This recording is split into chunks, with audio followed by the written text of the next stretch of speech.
This video was produced by the Virginia Department of Game and Inland Fisheries in cooperation with the Smith Mountain Lake Water Safety Council. Funding for the reproduction of the video was provided through a grant from the Boat US Foundation for Boating Safety and Clean Water. Welcome to Virginia's largest man-made lake, Smith Mountain Lake.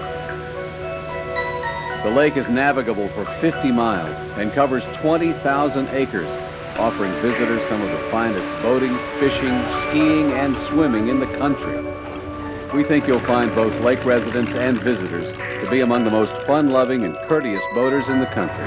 And we hope this short video will increase your knowledge as well as your awareness of safe boating practices on Smith Mountain Lake.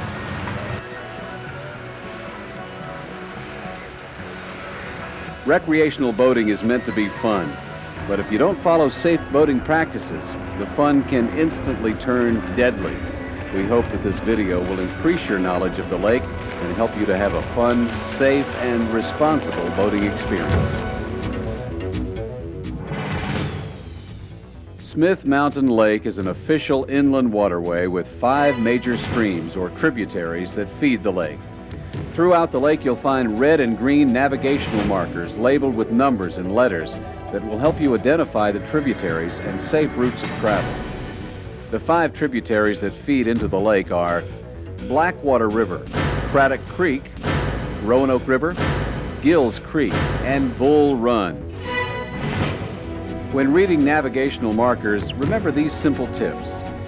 Red means right. Red markers and red flashing lights are to be kept to your right or starboard side when going upstream from the dam or any marked tributary.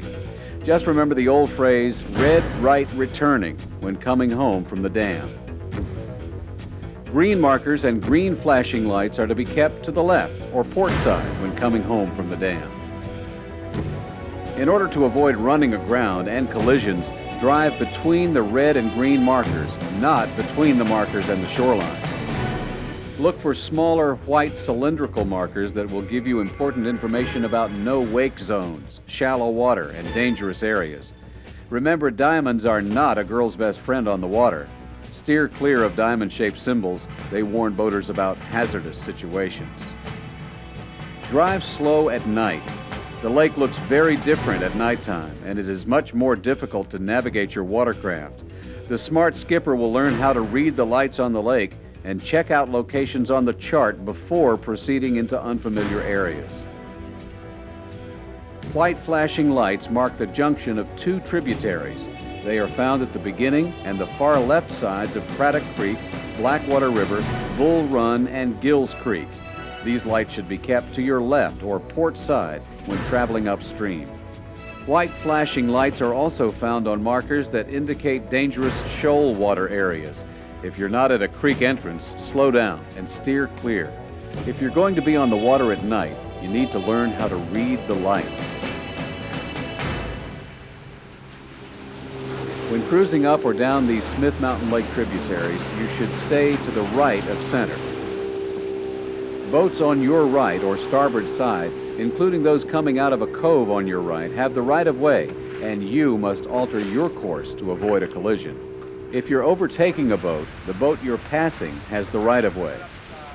Remember, at Smith Mountain Lake, being on the right and to the right is right.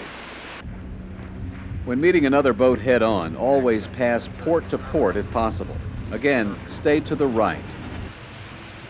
If you hear 5 short blasts of a boat whistle or horn, that's the danger signal. Slow down quickly and be very cautious. Sailing vessels, when powered by sails only, have the right of way over power boats. Canoes, kayaks, rowboats, and workboats pushing or pulling barges have the right of way. Stay clear of these vessels. In other words, if you can move faster, move out of the way. Always look ahead and scan the water for other vessels. Accidents happen when you stop paying attention. When in doubt, use your common sense and take whatever action necessary to avoid a collision. And don't forget to sound the danger signal, which again is 5 short blasts.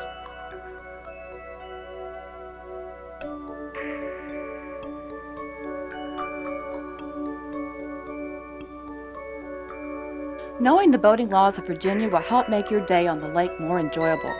Listen to the definition of the laws explained here, and don't hesitate to rewind this tape and listen to them again for clarification.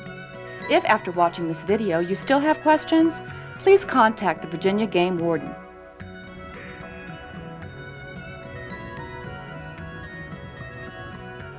I'm Dallas Neal, Virginia State Game Warden. Game wardens patrol Smith Mountain Lake on a daily basis. We encounter a lot of novice boaters out here that do not understand the following rules and regulations. You can take a look at your registration, please, sir. All boats must have a current, valid registration on board when in operation. Rental boats must have a copy of the rental agreement. Boat numbers must be at least 3 inches high, block letters, and in a contrasting color to the hull. When within 50 feet or less of a dock, pier, boathouse, boat ramp, or person in the water, you must proceed at no wake speed. No wake speed is defined as the slowest possible speed required to maintain steerage and headway. In other words, go slow. When inside areas marked with no wake buoys, proceed at no wake speed. Always proceed at a safe speed. That's the speed at which you're able to control your boat and avoid collision. Do not allow more people in your boat